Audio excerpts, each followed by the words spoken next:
मध्य प्रदेश में एक के बाद एक बढ़ते घोटालों के कारण अब एनएसयूआई के कार्यकर्ता सड़कों पर उतर आए हैं। मध्य प्रदेश राजस्व और परिवहन मंत्री गोविंद सिंह राजपूत का ज्ञानवीर कॉलेज से शिक्षक भर्ती के स्क्रीनशॉट वायरल हो जाने के बाद से सागर में एनएसयूआई के कार्यकर्ता के प्रदेश अध्यक्ष मंजुल त्रिपाठी के नेतृत्व में एनएसयूआई ने जमकर विरोध प्रदर्शन किया। एनएसयूआई के विरोध प्रदर्शन के पहले ही पुलिस प्रशासन ने सिविल लाइन चौराहे को छावनी में तब्दील कर दिया और जगह जगह बैरिकेड लगाकर कांग्रेस कार्यकर्ताओं को मंत्री गोविंद सिंह राजपूत के कॉलेज ज्ञानवीर पहुंचने से रोका गया। इस विरोध प्रदर्शन में एनएसयूआई के कार्यकर्ताओं पुलिस प्रशासन के खौफ के कारण बैरिकेडों के बाहर ही खड़े होकर विरोध प्रदर्शन करते रहे। सक्रिय कांग्रेस कार्यकर्ता ही थे जो पुलिस से धक्का मुक्की करते हुए विरोध प्रदर्शन कर रहे थे। हालांकि पुलिस प्रशासन ने एनएसयूआई और कांग्रेस के कार्यकर्ताओं को सिविल लाइन में ही गिरफ्तार कर जेल भेज दिया। एनएसयूआई की तरफ से एक विरोध प्रदर्शन किया गया, किस तरह का विरोध प्रदर्शन था?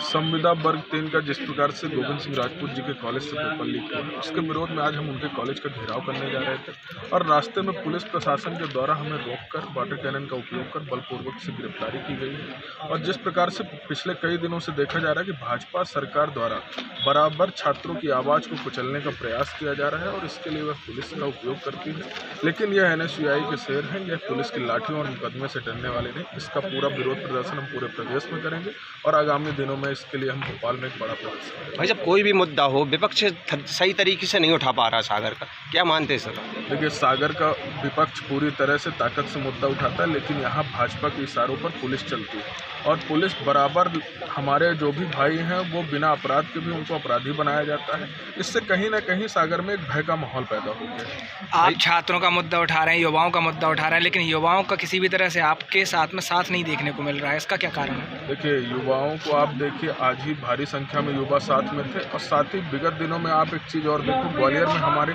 एक साथी द्वारा पुतला दहन किया गया था। आज 60 दिन होने को आया, भाजपा के इशारे में आज 60 दिन उसको जेल पर रखा गया। लोकतंत्र में कहीं भी पुतला दहन करना अपराध नहीं माना जाता है, लेकिन भाजपा द्वारा लगातार कोई आवाज़ उनके विपक्ष में खड़ी होती है उसके ऊपर आपराधिक प्रकरण दर्ज कराकर उसको जेल पे बंद किया जाता है। प्रदेश स्तर के मुद्दे पर भी सागर जैसे जिले में मुश्किल से 150 से 170 लोग आज प्रदर्शन कर रहे थे, जिनमें से ज़्यादातर कांग्रेस कार्यकर्ता थे। आप किस तरह से कह सकते हैं कि युवाओं ने आपका साथ दिया? देखिए, आप लगातार पूरे जिले में देखें तो जिस तरह से पुलिस द्वारा बैरिकेड लगाकर रोकने का प्रयास किया जा रहा है, छात्रों को लगातार मंत्री के यहाँ से मैसेज जा रहे हैं और पुलिस बराबर दबाव बनाकर रखी है कि कोई भी छात्र इस प्रदर्शन पर शामिल ना हो। तो ये कहीं ना कहीं पुलिस और इस सरकार के कारण यहाँ तक स्टूडेंट पहुँच नहीं पाए, लेकिन उसके बाद भी हमारा यह सफल कार्यक्रम रहा है और अच्छी संख्या में छात्र मौजूद रहे। भाई साहब, आज देखा गया है कि कई कार्यकर्ता ऐसे थे जो बैरिकेड के बाहर खड़े थे पुलिस की डर से, इक्का दुक्का कार्यकर्ता ही थे जो विरोध कर रहे थे। देखिए, आज कार्यकर्ता डरा हुआ इसलिए है क्योंकि पुलिस और जो सरकार है वो मिलकर कार्यकर्ताओं का दमन कर रही है। हम इसीलिए पूरे प्रदेश में जाकर इसके खिलाफ आवाज़ उठा रहे हैं और आगामी दिनों पर यही कार्यकर्ता आपको सड़क पर दिखाई देगा। कुछ दिनों पहले मध्य प्रदेश के मुख्यमंत्री शिवराज सिंह चौहान का उन्होंने एक घोषणा की हुई थी, गलत और अनैतिक काम करने वाले हर व्यक्ति पर बुलडोजर चलाएंगे। अभी उन्हीं की पार्टी के परिवहन मंत्री की कॉलेज से ये मामला निकलकर सामने आया है, जिसमें पेपर लीक हुआ और गलत काम हुआ। तो क्या लगता है आपको, इन पर कोई कार्रवाई होगी नहीं होगी? देखिए, जो भाजपा में चला गया है वह पूरी तरह से अपराध मुक्त हो गया है और किसी भी भाजपा समर्थित अपराधी के ऊपर भी बुलडोजर नहीं चलेगा। यह सर आज कांग्रेस का धरना था, जहाँ पर पुलिस व्यवस्था लगाई गई थी और जब उन्हें आगे ज्ञानवीर कॉलेज की तरफ जाने का प्रयास किया तो उसको रोका गया है। उसके पर उनके द्वारा कुछ लोगों ने शिक्षा दी थी और किस मुद्दे को लेकर आज ये लोग प्रदर्शन कर रहे हैं?